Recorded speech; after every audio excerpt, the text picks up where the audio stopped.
The narcissist in any company is usually the least intelligent, least capable, least talented person there. The reason they are like this is because they have spent their entire lives pretending to be the best at everything and pretending in their own minds and pretending with everyone else.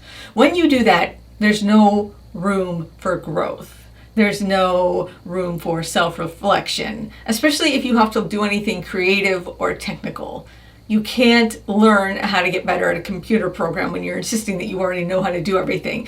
If there's any sort of creativity that is involved in the job, like publishing, for example, which was my experience with a horrible publisher, the narcissist will never admit that they don't know how to do something. They'll insist that they do. So instead of learning cover design, learning book marketing, learning anything that they need to do to make the company better, they'll insist that they're already the greatest at everything. And so what ends up happening is not only do they end up taking credit for everyone's ability and work, everyone who is better at it than they are, they also gaslight everyone around them into thinking that they are the ones who in fact created this wonderful thing that somebody else worked hard on. So if you're at work and you find yourself around someone who is just constantly taking credit for your work or somebody else's work, that is definitely a gigantic red flag. The creative process is working with your hands, making the item, writing the story, drawing the picture, writing the song on the guitar or the piano. That is the creative process. Having the idea for it,